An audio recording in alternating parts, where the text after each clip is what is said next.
Hi, let's take a look at Blues 7. We'll go through the process of maybe trying to find ways to learn a tune and some ideas for that. So we'll take a look at the melody and the chords, some chord voicings, and talk a little bit about some improvisation ideas. Well, let's start with the melody. We'll take it into some pieces, and I'll kind of show you a little bit of the process of trying to learn on guitar. Well, let's start here. First, let's think about the key that we're in. So we're in B flat blues. So one thing you want to do is know where all of your B flats are in every position.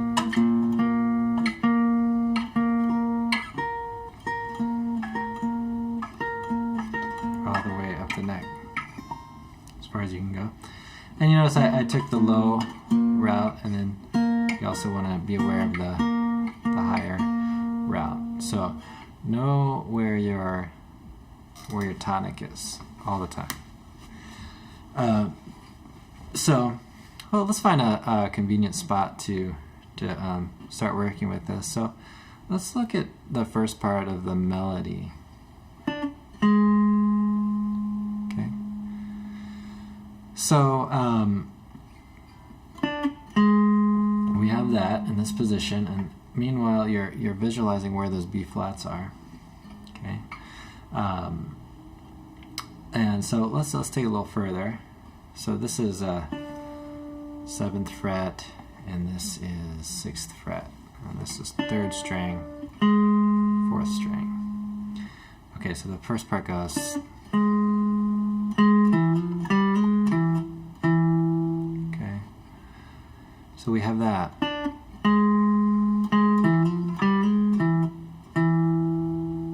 Okay, so what you want to do is take something like that and see if you can work it all throughout the neck. Okay, so let's try playing it maybe down an octave. So how about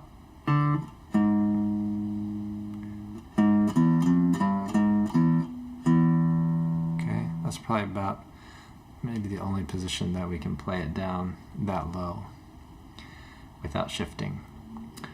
Okay, so let's try another position. How about we try it here? Okay,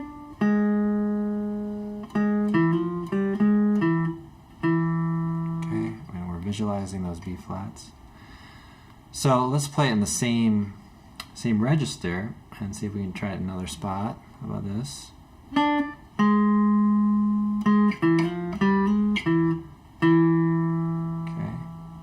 So that's a very different shape than this, but you'll find that they're really only kind of two shapes, and they get a little bit distorted by how the patterns work. But so you have this, which is very similar to what we did here,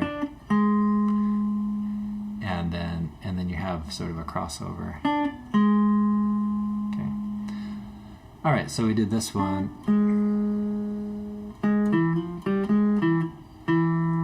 This one.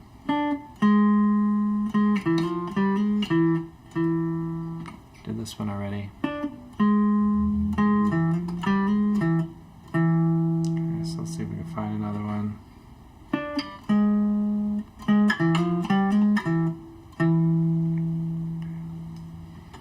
We have this one here.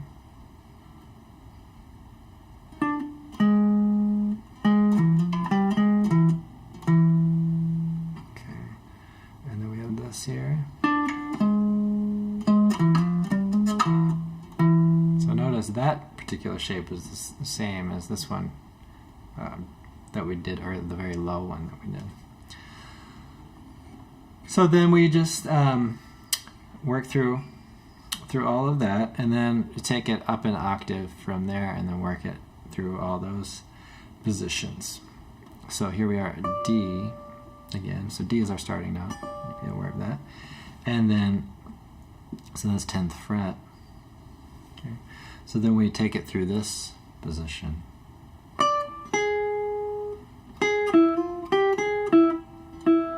So we have ba, ba. Okay. So then you work that into your next note. So we're starting on D again. So we have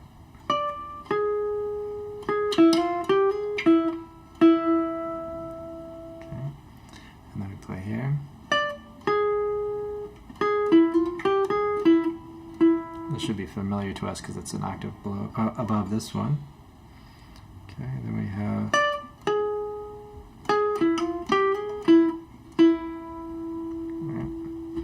next one.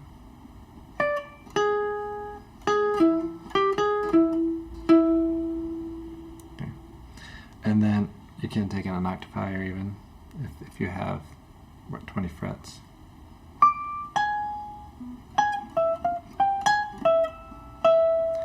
Okay, so you want to be able to play that, and you want to do that. I won't go through the rest of it now, but you want to be able to play the whole song really in any position.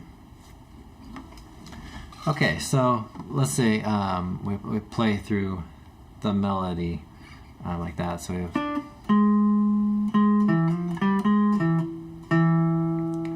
and then we go here.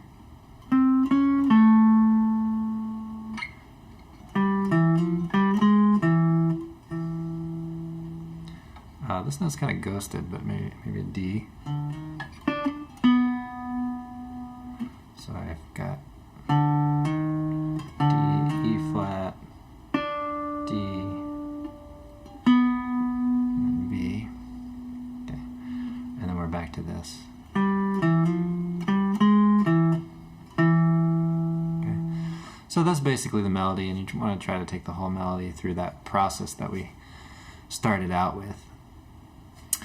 So, well, let's talk about the chords and the chord progression. So we have blues.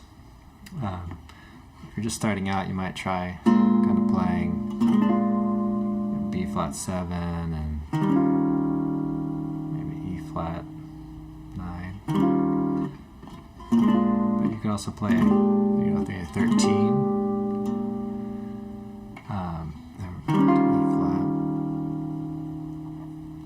B flat, and then you have maybe an F9, E flat 9, and then B flat 13. And then if you play your 5 chord, you might want to have a sharp 9 on that F7 sharp 9. So let's go through the progression together. 1, 2, 1, 2, 3, 4. So we have B flat, E flat, 3, 4, 1, 2, 3, 4, 1, 2, 3, and then we're going to E flat, 1, 2, and then back to B flat, 2, 3, 4, 1, 2, 3, 4, F, 7, E flat, and then B flat.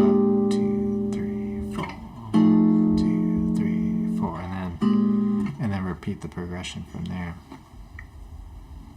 So when you go through we just have 3 chords there. When you go through that, you want to go through the process of kind of like the melody of knowing where B flat 7 is really all over the neck. So let's say you want to know this, which would be 3rd inversion. This, you know, maybe take it all the basic B flat 7 inversions all the way up the neck. Yeah, you get up here, it's a little difficult to get all the notes.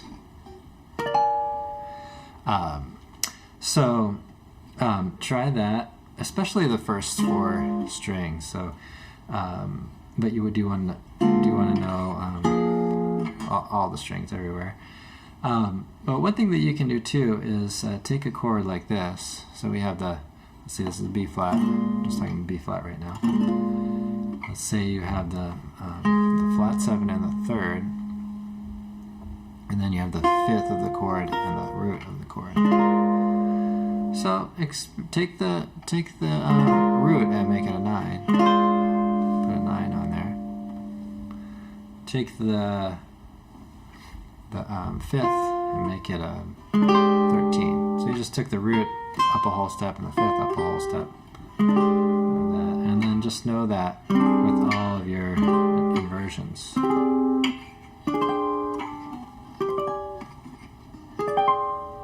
know how to add those. And then also, try a 9 and take the 5th down a half step. Right? Because that's actually what a lot of the melody is happening. You have a lot of sharp 11s, right?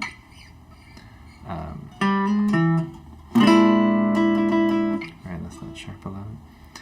So, but you do want to know the other ones, like a sharp 5 on there, flat 9 maybe, because sometimes those are useful for changing to other chords, like let's say on this.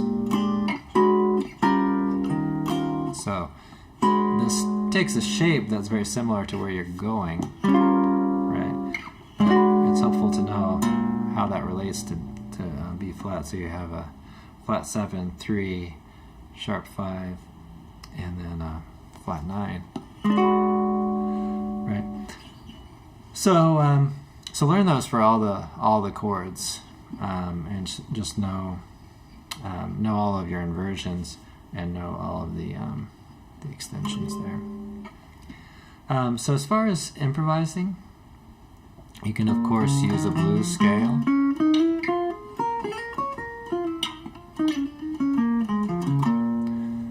And you can just use that really over the whole progression. And then another approach is to try just thinking about the chord shapes and how your notes are relating to the chord that's being played. So on a B flat chord, you might play something like that, or raise the 11. Really, the 11 is flexible. So the 11 could be you can play 11. You can play sharp 11, but really you could play any note on any of the chords. So this is just kind of a guide to kind of get you going for the